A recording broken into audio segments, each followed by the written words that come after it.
이번 시간은 46번 무권 대리인.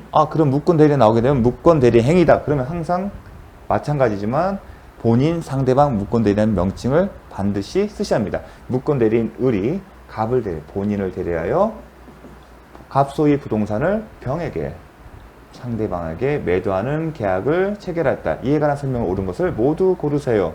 자, 을이 이렇게 읽으면 안 되죠? 무권 대리인이 갑을 단독 상속한 경우. 이 얘기는 뭐죠? 무권 대리인이 본인의 상속한 경우. 단독이에요.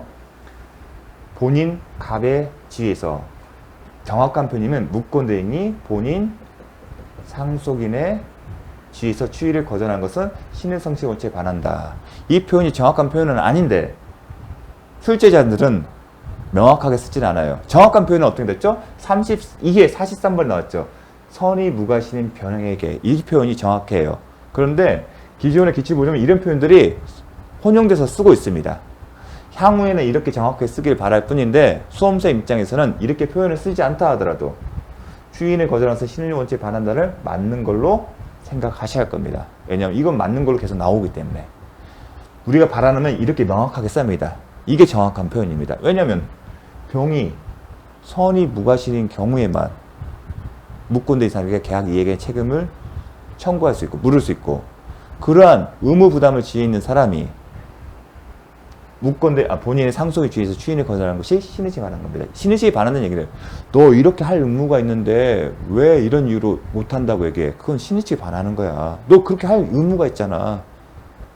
근데 다른 핑계도 하는 것은 신의식에 반한 거야. 그런 얘기예요. 자, 본인 상속의 주의에서 추인에 관해서 신의식에 반한다. 니은 병이 상대방이 상당한 기간을 정하여 본인에게 추인 여부의 확답을 체감하면 딱 나와야죠. 기간 내 확답을 바라지 않은 때는 추인을 거절한 것으로 본다. 수익의 의사표시도 마찬가지죠. 디귿번, 병이 상대방이 본인을 상대로 제기한 매매계약의 이행청구 소송에서 병이 상대방의 을의 유권대리를 주장하고 을에게 무권대리가 아니라 유권대리, 대리권이 있다가 주장할 경우 그 주장 속에는, 이게 핵심이죠. 유권대리 주장 속에는 포함대리 주장이 포함된다? 그렇지 않다. 별개의 것이다. 유권대리 주장 속에 포함대리 주장이 포함된 것은 아니다. 자, 유권대리 주장을 했다고 해서 표현대리 주장이 있는 것을 못 본다 이겁니다. 자, 설명을 않겠습니다. 그 상당히 중요한 의미가 있는데, 매매계약을 원인으로 병 명의로 소유권 이전 등기가 된 경우 갑이 무권대리를, 본인이 무권대리를 이유로 그 등기의 말소를 정을. 자, 무권대리 외에는 유동적 무효고 그 매매계약이 무효인 거예요. 그럼 등기원이 무효가 되면 비록 병 명의의 등기가 되었다 하더라도 물권행위 유인성 이렇게 나와야 돼요. 등기 원인이 무효이면 물권행위 유인성에 따라 병 명의 등기 또한 효력이 없다. 따라서 그러면 비록 병 명의로 등기가 되어 있다 하더라도 법률상 소유자는 누구다? 갑이다. 따라서 갑인, 소유자인 갑은 방해를 받고 있잖아요. 그래서 214조에 따라서 소유권 이전 등기 말소를 청구할 수 있다. 이게 딱 나와야 합니다. 참고로 등기부에 보면 순번, 그 다음에 등기 목적, 등기 원인, 권리자예요. 등기 원인이 뭐예요? 매매예요. 등기 원인이 무효면 그 등기 또한 효력이 없다. 이렇게 가셔야 합니다. 제 수업할 때 눅눅이 강조했습니다. 기본 강의할 때. 자, 본인이 무권대리로 등기 말소를 청구할 때 이제 소유권에 기해서 214조 기해서 소유권 이전 등기 말소를 청구할 때 병은, 상대방은 대리권의 전제를 증명할 책임이 있다? 아니다. 지금 병 명의로 등기가 됐잖아요. 그럼 추정력이 있어요.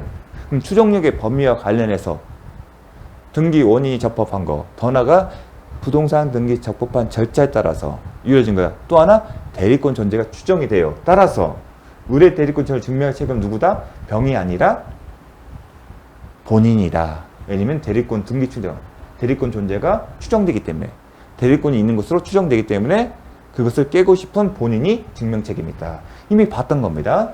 자, 47번. 법률행위의 조건과 기한에 관한 설명으로 틀린 것은 조건부 법률에서 불능 조건이 정지 조건이면, 자, 어떻게 된다? 또 여기는 기성 조건이 해제 조건이면, 제가 했습니다. 저는 이렇게 한다고 했습니다. 기성, 정지 조건, 해제 조건, 기성, 불능. 정지 조건의 개념은 아셔야겠죠. 기성은 뭐냐면 이미 그 사실이 성취된 거예요. 부르면은 이제 조건 외에 사실이 발생한 여지가 없는 겁니다. 정지 조건은 조건이 성취돼야만 효력이 발생하는 거고, 조건이 성취되면 효력이 소멸되는 겁니다. 기성 조건이 성취된 거예요. 그럼 효력이 발생되는 거예요. 그럼 법률행위가 조건 없는 법률행위가 되는 거예요. 그리고 제가 대각선 된다고 했죠. 그럼 조건 없는 법률행위. 여기는요, 무효. 자, 불능 조건, 정지 조건이면 여기네요. 불능 조건 무효다. 맞네요. 기성 조건이 해제 조건이면 기성 조건이 해제 조건 여기는 무효다. 이런 식으로 합니다. 여러분도 익숙해 주시길 바랍니다. 법률행위에 조건이 붙어있다는 사실은 존재잖아요. 존재를 주장하는 자가. 성취는요, 정지 조건이면 효력 발생할 조건 성취. 조건 성취는 조건이 성취되면 효력이 발생하니까요. 해제 조건은요, 효력의 소멸을 주장한 자가 조건 성취를 하겠죠. 왜냐하면 조건이 성취되야만이 계약의 효력이 소멸되기 때문에 붙어있다는 건 존재예요. 조건의 존재를 주장한 자가 이미 했었습니다. 4번 기한이익 상실 특약은 특별한 사정이 없으면 정지가 아니라 형성이에요. 기한이익이란 뭐냐면 이겁니다.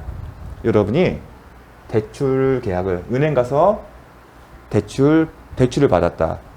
대출을 받게 되면 은행에서 대출을 받았어요. 은행에서. 그럼 대부분 근저당권 설정 계약서도 해요. 그럼 대출 계약서. 그럼 계약서에 뭘 써요? 얼마 한다. 대출금 얼마. 1억이다. 그럼 변제기가 있고 이자가 있어요. 자, 1년 후에 갚는다. 이게 1년이에요. 1년 후에 원금을 변제한다. 대출금 1억을 이때 갚는 거예요. 1년 후에 1억을 갚을 의무가 있는 거예요. 그 얘기는 뭐죠? 이 기간 동안에 은행은 원금을 갚아달라는 얘기를 할 수 있다 없다? 못한다는 거예요. 그게 기한의 이익이에요. 1년 뒤에 원금을 갚으면 되는 거기 때문에 그 이전에는 은행은 대출을 받은 사람에게 원금 돌려줄 얘기를 못한다. 그게 기한의 이익이다. 그런데 대출 계약서를 보게 되면 조건이 있어요. 만약에 그런데 변제기 1년 이후에 원금을 갚는다. 그러나 돈 빌린 사람이 이 기간 내에 뭘 줘야죠? 이자를 줘야잖아요. 이자를 제때 납부하지 않으면 기한의 이익을 상실한다는 조항이 있습니다. 기한의 이익을 상실한다는 얘기는 뭐냐면 1년 이때까지 기다려서 은행이 원금 반환을 청구할 수 있는 게 아니라 뭐다? 이때 가서 미리 1년이 아직 변제기에 돌아가기 전이라도 기한이 상실하는 얘기는 원금을 청구할 수 있다는 얘기예요. 그게 기한의 이익이에요. 상실된다는 얘기는.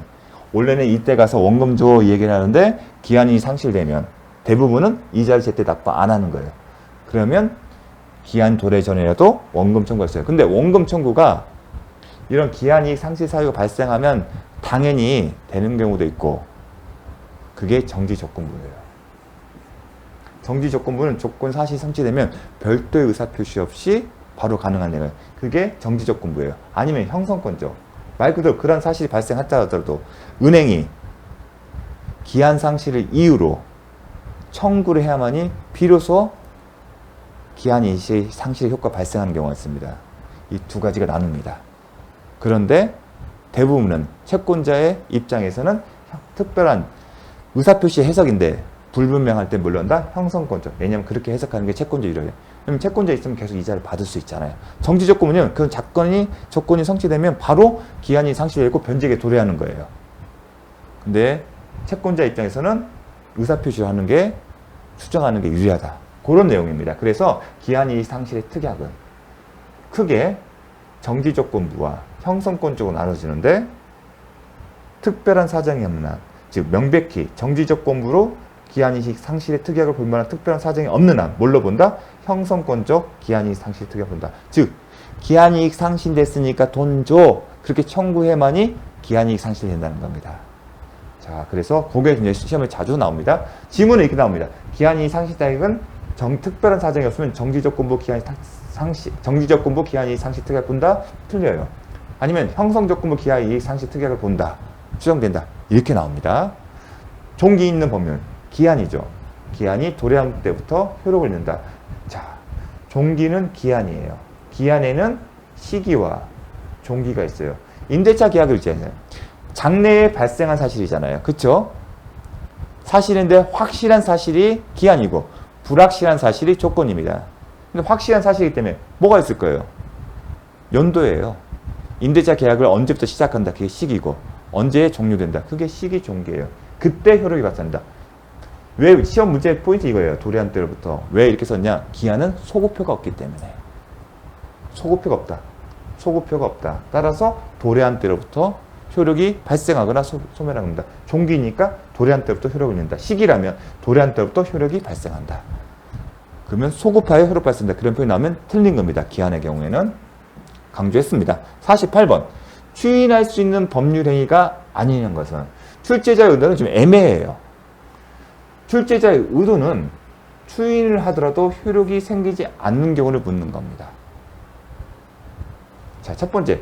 통정 허위 표시한 부동산 매각이야. 무효예요. 무효인 법률에게 추인하면 효력이 발생할까? 통정 허위 표시는 강행법규 위반이 아니에요. 강행법규 위반이면 강행법규 위반 사실이 사라진 이후에만 추인을 해야만 효력이 발생해요. 근데 통정은 의사표시예요. 야, 이거 가짜로 하자. 근데 추인은 이제 진짜로 하잖아요. 그러니까 강행법규 무자니까 추인한다는 얘기는 당사자가 진짜로 하자. 우리 가짜로 매매 계약했지만 이거 진짜로 하자. 그러면 효력이 발생하겠죠. 자, 강박으로 체결한 교환 계약.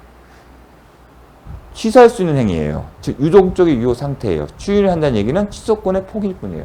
효력이 발생하는 겁니다. 이것도 추인할 수 있는 법률은 효력을 생기는 경우, 생기지 않는 경우 묻는 거다. 무권대리인이 본인을 대리하여 상대방을 체결한 무권대리인이 본인이 대리해요. 무권대리 행위를 추인하게 되면 소급하여 효력이 생기는 겁니다.